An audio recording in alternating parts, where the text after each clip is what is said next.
رسول اللہ صلی اللہ علیہ وآلہ وسلم نے ایک مرتبہ حضرت فاطمہ رضی اللہ عنہ کو اپنے قریب بلایا، کان میں کچھ بات کہی، آپ رونے لگی، پھر قریب کیا، کان میں پھر کچھ بات ارشاد فرمائی، پھر آپ مسکرا دی۔ اما عائشہ صدیقہ رضی اللہ عنہ نے عرض کی، اے خاتون جنت، وہ کیا ماجرا، کیا معاملہ تھا؟ رسول اللہ صلی اللہ علیہ وسلم نے بات ارشاد فرمائی، آپ پہلے رونے لگی، پھر فرمائی، پھر آپ نے مسکرا دیا۔ تو حضرت فاطمہ الزہرا رضی اللہ عنہا فرمانے لگی، رسول اللہ صلی اللہ علیہ وسلم نے جب مجھے قریب کیا، کہا کہ اے بیٹی، ہر سال جبرائیل قرآن کا 1 مرتبہ دور کرتے ہیں، اس سال 2 مرتبہ دور کیا۔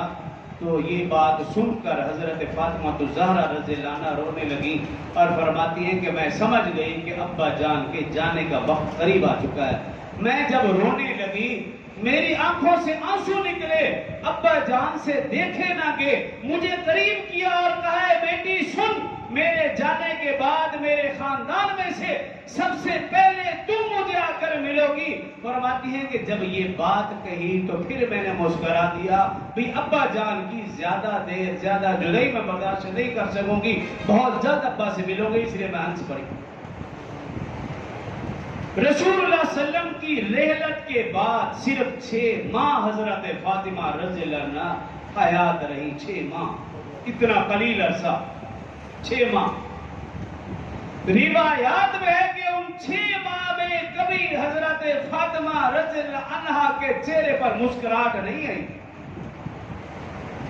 ان 6 ماہ میں حضرت فاطمہ الزہرا رضی اللہ عنہا کبھی اچھا نہیں کھایا، اچھا نہیں پیا۔ باپ کی جدائی کا غم اتنا تھا۔ اور آج کا بدبخت یہ کہے کہ خاتون جنت اپنے ابا کی وفات کے بعد جائیداد کے لیے لڑنے گئی تھی، اپنی وراثت کے لیے ابوبکر کے دروازے پہ گئی تھی۔ اس شخص سے بڑا بدبخت کوئی ہو ہی نہیں سکتا۔ وہ خاتون جنت پر یہ تہمت لگائے، اگر وہ اشارہ کرتی اللہ اپنے حکم سے اور پہاڑ کو ان کے لیے سونا بنا دیتا۔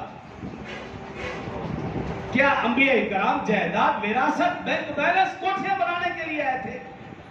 حضرت آدم سے لے کر حضرت عیسیٰ تک کسی بھی پیغمبر کی آپ تاریخ پڑھ لیں، کہیں نہیں لکھا کہ فلاں نبی نے اپنے ہوتے ہوئے یا ان کے جانے کے بعد ان کے اولاد نے جائیداد تقسیم کی۔ ہم اتنا بڑا الزام رسول اللہ صلی اللہ علیہ وسلم پر لگائیں یا رسول اللہ صلی اللہ علیہ وسلم کی بیٹی پر لگائیں، وہ مسلمان کیسا ہے؟ اور پھر نعوذ باللہ یہ کہے کہ وہ حضرت ابوبکر صدیق رضی اللہ عنہ کے پاس گئیں اور انہوں نے برا بھلا کہا، یا نعوذ باللہ دروازہ پھینکا، یا نعوذ باللہ آگ لگا دی۔ اس طرح کے جملے ایک مسلمان نہیں کہہ سکتا۔ تو یہ حضرت فاطمہ الزہرا رضی اللہ عنہا کے اوپر سراسر اعتراض ہے۔ 6 مہینہ تک ان کو ہوش نہ رہی، ابا جان کے جانے کا غم اتنا تھا، اور آج کا بدبخت کہے کہ وہ وراثت، وہ جائیداد، وہ باغ فطر کے سلسلے میں وہ بار بار حضرت ابوبکر رضی اللہ عنہ کے بعد جاتی رہی۔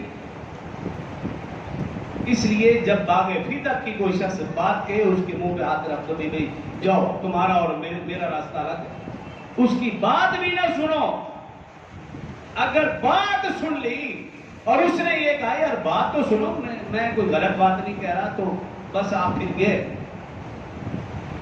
اس لیے ایسے لوگوں کی، چاہے وہ مولوی کے روپ میں ہو یا آپ کے دوست کے روپ میں ہو یا جاننے والا کوئی بھی ہو، آپ اس کی بات نہ سنو۔ 6 ماہ کا عرصہ حیات رہی،